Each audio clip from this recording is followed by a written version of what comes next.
Oke, assalamualaikum warahmatullahi wabarakatuh. Salam sejahtera untuk bikers series dari Sabang sampai Merauke. Semoga semuanya senantiasa sehat selalu dan dimudahkan rezekinya.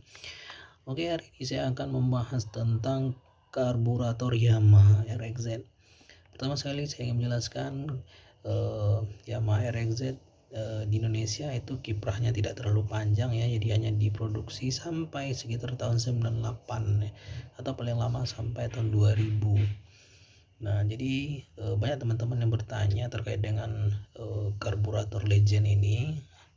Banyak yang mengatakan bahwasanya jika dipasang di RX King akan menghasilkan tenaga yang luar biasa, tentunya dengan settingan-settingan pada blok ya, kemudian gigi rasio dan segala macam, kemudian settingan pengapian dan lain-lainnya. Nah, untuk itu saya akan mereview tentang karburator Yamaha RXZ. Sebagaimana kita ketahui, Yamaha RXZ memiliki karburator original ya, yang dipasarkan di Indonesia itu dengan kode di sini 55K. Nah, tapi ini lain kodenya. Nah, ini bukan original. Kemudian untuk di Malaysia juga demikian. Pada awal-awal produksi karburator RXZ itu diproduksi dengan kode 55K. Kemudian di sini ada tulisan Made in Japan ya, Made in Japan. Untuk yang tahun tingginya atau yang versi katalizer, versi peredamnya, kalau di Malaysia itu kode karburatornya adalah 5 PV. Nah, jadi di sana juga dijual dengan harga yang mungkin relatif hampir sama dengan karburator orisinil RX di Indonesia. Jika kita konversikan mata uangnya sekitar 700 sampai 800 ribuan untuk karburator yang asli. Nah, namun jika kita beli, kita bawa ke Indonesia, tentu harus kena pajak impor dan harganya mungkin bisa mencapai 1 jutaan lebih. Ya, itu sekitar 1,5 juta, 1,8 juta itu yang saya lihat di toko online, di Shopee ataupun di Tokopedia. Nah, karburator ini yang saya pegang ini adalah buatan Taiwan ya, kalau nggak salah. Saya nggak tahu juga di buatan mana, tapi ini dibuat seperti aslinya ya, dibuat seperti aslinya, atau lebih kurang kita menyebutnya dengan karburator replika ya. Di sini ada kode MIC, dimana kode ini juga ada di karburator orisinil. Kemudian ada kode di sini ya, keterikan ya, yang di print disablonkan di sini huruf P. Kemudian di sini juga ada kode 286218. Sekilas karburator ini memang identik dengan ori, dimana di sini juga ada tambahan cat ya, coretan quality inspectionnya di sini ada warna hijau. Kemudian ada juga tulisan Mikuni Corp ya, di sini Mikuni Corp, dimana kita biasanya jumpain di karburator orisinil. Nah, di sini kita lihat perbedaannya dengan karburator orisinil. Di sini tidak ada tulisan Made in Japan-nya. Kemudian kodenya berbeda dari kode yang saya sebutkan di awal, yaitu 55K untuk versi lama. Kemudian kode 5PV untuk versi new atau katalizer. Kemudian di sini juga tidak ada tulisan Made in Japan ya, Made in Japan. Nah, untuk yang seri katalizer 5PV juga tidak ada tulisan Made in Japan. Cuman di sini ada seperti kotak ya, bekas molding atau cetakannya di sini, peta. Itu menunjukkan karburator orisinil. Selebihnya cukup oke sih, dari segi berat juga lumayan untuk karburator ini ya, tidak seperti karburator murahan yang harganya 150 ribuan dan cukup ringan, tapi ini cukup kuat ya materialnya. Untuk performa kita belum tahu ya, banyak teman-teman yang mereview di YouTube performanya cukup bagus, hanya saja untuk di RX yang membutuhkan penyetingan dari mindjet ya, karena dia menggunakan jarum scape yang lebih tebal ya, karena dia untuk mengejar mungkin top speed di putaran atas. Oke, kita akan lihat isi di dalamnya seperti apa.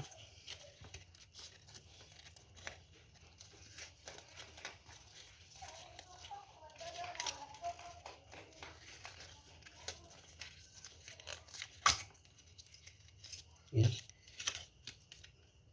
ini bentuk di dalamnya. Ya, ada kode juga situ H1. Kemudian ini perscape-nya. Kemudian ini adalah botol scape-nya. Ya, bentuknya hampir sama persis dengan yang orisinal. Ya, di mana di sini juga ada kode. Ya, di situ ada kode.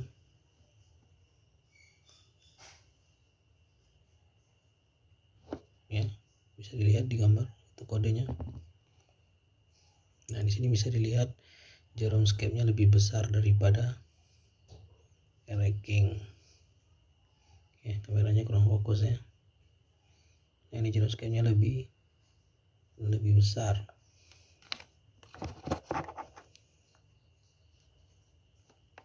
Nah, ini bentuk bagian dalamnya.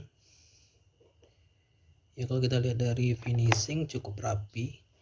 Di sini juga ada tulisan 26 yang mengindikasikan Venturinya berukuran 26 mm. Ini bagian depannya. Ya. Oke. Selanjutnya kita akan melihat isi bagian dalam dari karburator ini.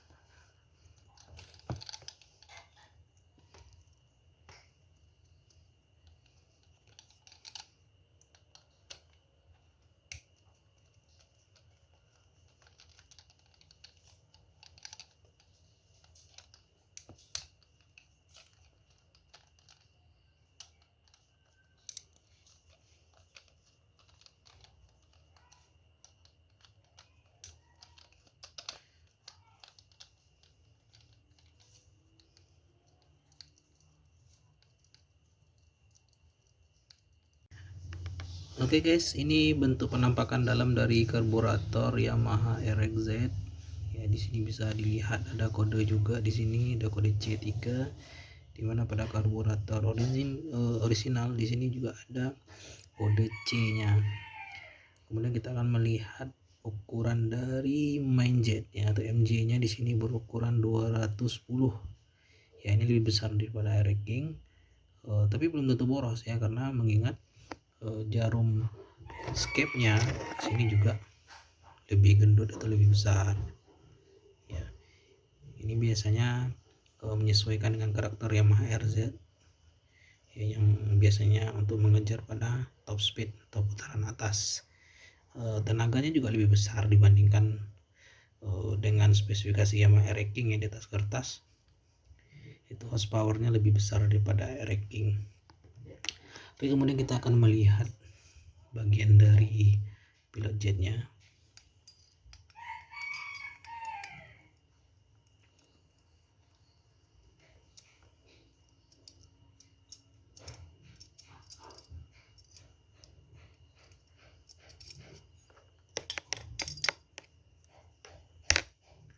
Nah, ini pilot jet bawaan dari karbo ini berukuran 22,5.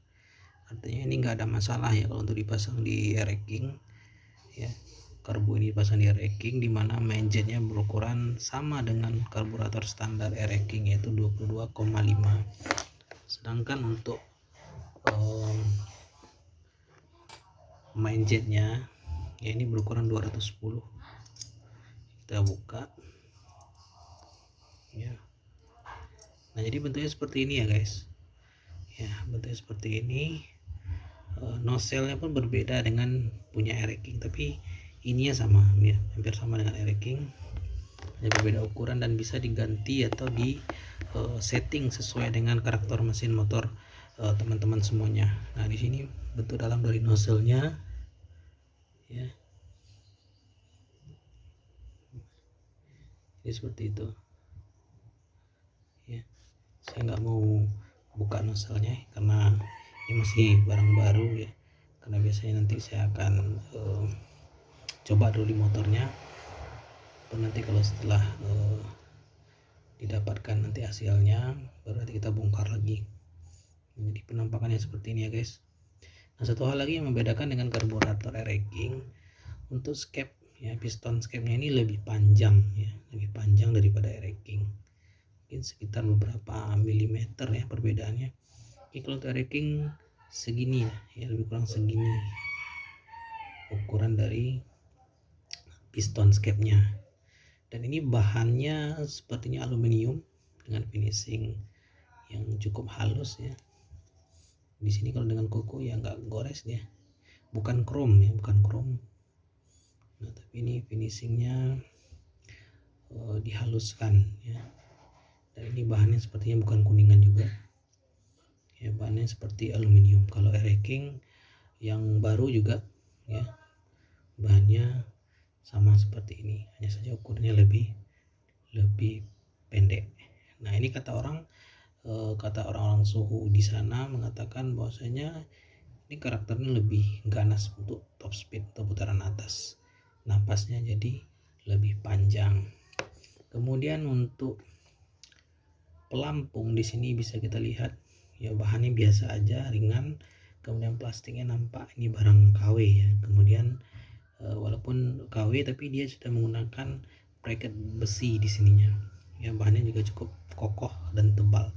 Sedangkan untuk jarum pelampungnya ini bentuknya seperti repair kit ya, seperti repair kit yang biasa kita beli di toko underdeal untuk ganti isi karbu air racking. Ukurannya pun sama dengan air racking ya, hanya saja dibandingkan dengan air racking ori, dia memiliki ujung karet ya, sama-sama karet tapi warnanya ini abu-abu ya, tapi cukup bagus lah ya, cukup bagus mengingat ini akan lebih efisien dan efektif untuk mengatur aliran bensin oleh pelampung, jadi tidak mudah banjir karbunya. Oke, yang lainnya selebihnya sama ya, selebihnya sama. Ada keterikan ukuran venturi di sini 26 mm. Kemudian satu lagi perbedaannya adalah di bagian intake bensinnya. Kalau air racking dia langsung ada bahan kuningan di sini dan arahnya itu menghadap ke atas. Sedangkan pada RXZ dia ada tambahannya seperti ini tutupnya, kemudian itu arahnya ke samping. Nah, ini saya rasa nggak ada pengaruh, tinggal disesuaikan lagi nanti ukuran atau panjang dari selang bensinnya saja. Kemudian untuk kode-kode lain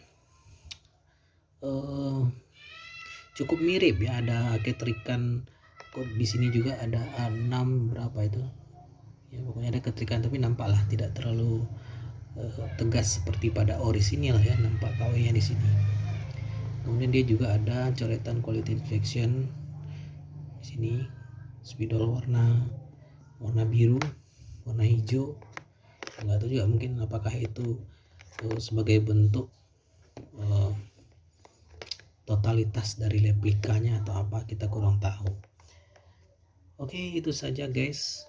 Kemudian sedikit perbedaan lagi di sini, di bagian jarum scap dia ada tahanan seperti ini ya, berbahan aluminium. Ini karakteristik dari RXZ. Kalau racking dia hanya seperti plat biasa ya, plat tipis biasa, tidak ada tonjolan seperti ini. Nah, ini karakter dari RXZ baik itu ori maupun karburator KW. Kemudian di sini juga teman-teman mendapatkan selang hawa yang cukup panjang ya, menurut saya ada 1, 2, kemudian di bagian bawah yang berwarna hitam ini. Nah, ini dia. Nah, sekarang kembali ke selera teman-teman semuanya. Apakah mau mencoba karburator ini? Silahkan ya, dengan harga lebih kurang 250.000 sampai dengan 300 ribuan di marketplace maupun di Shopee ya. Apakah ini worth it? Ya, menurut saya worth it ya, mengingat bahannya cukup berat, cukup bagus dan cukup tebal, kemudian cukup presisi ya menurut saya ya, rapi, presisi, kemudian bahannya kuat dan kokoh ya, nggak ada salahnya mencoba. Jadi apakah ini instan meningkatkan power motor air racking? Saya belum tentu ya, kembali lagi ke kondisi motor dari teman-teman semuanya ya. Kalau semuanya sehat walafiat, pengapiannya oke, kemudian isian atau mesin dalamnya juga oke, kemudian bloknya oke, aman semuanya ya, tinggal setting dari karburator ya. Jadi pastikan motor teman-teman dalam kondisi yang prima untuk mencoba karburator ini ya, karena percuma saja ya kita setting di karburator sementara di pengapinnya nggak bagus ya, kemudian di bloknya juga nggak bagus, blok OB misalnya ya, settingan lubang-lubang portingnya nggak tepat, nggak sesuai, kemudian settingan knalpot dan segala macam. Nah itu akan mempengaruhi karakteristik dari motor air racking teman-teman semuanya. Nah apakah settingan pilot jet dan main jetnya sama? Belum tentu. Nah apakah settingan PJMJ-nya sama untuk semua motor ya atau instan? Belum tentu ya. Nanti kalian sesuaikanlah dengan karakteristik motornya, PJ-nya berapa, apakah ada pakai kolong, apakah knalpotnya bobok, apakah motornya masih standar, nanti disesuaikan aja. Nah apakah ada jaminan bahwasanya pakai karburator ini akan membuat motor Anda kencang? Ya belum tentu ya. Semua teknis dari 2 tak ini membutuhkan penanganan dari ahli atau master-master yang sudah berpengalaman di bidangnya. Jadi kalau teman-teman masih awam tentang air racking seperti saya ini ya silahkan konsultasi atau datang ke teman-teman atau suhu-suhu kita yang sudah berpengalaman puluhan tahun di bidang Yamaha air racking ini ya. Untuk apa? Untuk menghasilkan performa yang optimal ya. Tapi kalau orang bengkel biasanya pasti nyaranin karbo ori ya, karena kita nyari amannya saja, nyari aman. Kenapa? Karena ori ya sudah pasti kualitasnya bagus dan sangat mudah disetting ya. Tapi kembali ke teman-teman apakah mau beli. Kalau saya pribadi sih saya mau beli, saya pengen coba ya, menurut saya sih ini worth it ya, tinggal bagaimana kita men-setting di motor kita masing-masing. Oke, itu saja untuk hari ini. Jangan lupa di subscribe dan komen ya, komen yang baik, komen yang membangun akan membantu saya untuk terus membuat konten seputar spare part Yamaha RX series. Oke, terima kasih. Assalamualaikum warahmatullahi wabarakatuh.